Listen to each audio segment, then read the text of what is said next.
दोस्तों, जय श्री राम, जय बागेश्वर धाम, जय सन्यासी बाबा की। मित्रों, आज बाबा बागेश्वर यानी धीरेन्द्र शास्त्री जी महाराज का यश पूरे विश्व में डंका बज रहा है। हर कोई बाबा बागेश्वर का नाम जप रहा है, चाहे नेता हो, अभिनेता हो या सामान्य व्यक्तित्व कोई हो। मित्रों, सभी साधु संत भी उनका सम्मान करते हैं, यानी धीरेन्द्र शास्त्री महाराज का सम्मान करते हैं। ऐसे में एक संत हैं जो बाबा बागेश्वर को कुछ भी नहीं समझते।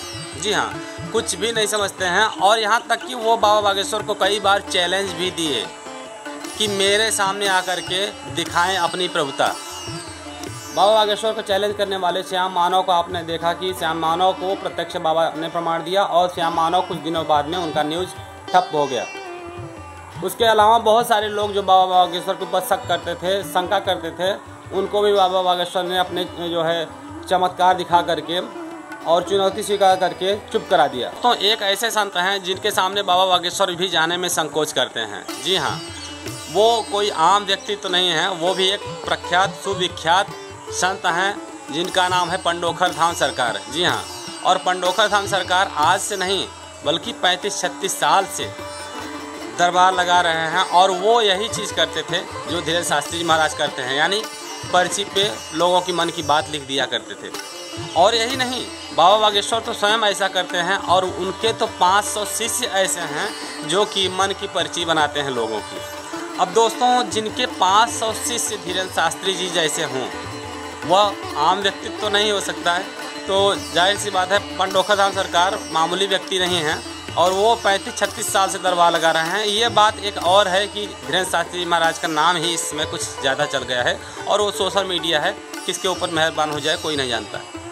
लेकिन धीरेन्द्र शास्त्री जी महाराज कम शक्तिमान नहीं है, ये मैं नहीं कह रहा हूँ, बल्कि मैं ये कह रहा हूँ कि उनसे कम भी शक्तिमान नहीं है पंडोखर धाम सरकार। लेकिन इनका नाम उतना नहीं जो विश्व स्तर पे चल पाया, या फिर इनका नाम का यश का डंका इतना नहीं बज पाया जितना कि धीरेन्द्र शास्त्री जी महाराज के बजा। जनवरी और फरवरी में बाबा बागेश्वर का यश का डंका और भी बजने लगा जब श्याम मानव का उन पे आरोपण किया गया कि ये ढोंग करते हैं। उसी समय की बात है जब पंडोखर धाम सरकार ने उन्हें चुनौती भी दिया था कि बाबा बागेश्वर का दरबार कुछ दिनों के बाद बंद हो जाएगा, इनका बोरिया बिस्तर लपेट जाएगा और ये कहीं के नहीं रहेंगे।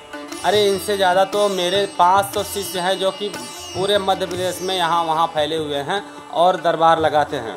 दोस्तों, यह कहना कहीं ना कहीं गलत भी नहीं है, क्योंकि धीरेन्द्र शास्त्री जी महाराज के जो चाचा हैं, उनके लड़के दिनेश गर्ग जी महाराज भी मन की पर्ची लगाते हैं, और वो पंडोखर धाम सरकार के शिष्य हैं।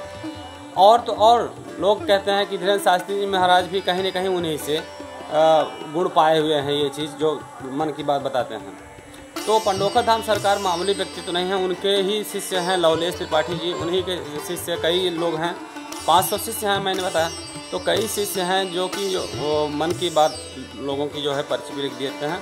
तो इसलिए पंडोखर धाम सरकार मामूली व्यक्ति तो नहीं है, लेकिन उनका जिस तरह से बयान रहता है धीरेन्द्र शास्त्री जी महाराज के लिए, वह थोड़ा सा आश्चर्यजनक लगता है कि एक संत ऐसे कैसे बोल सकता है, और एक संत के लिए ऐसा कैसे बोल सकते हैं।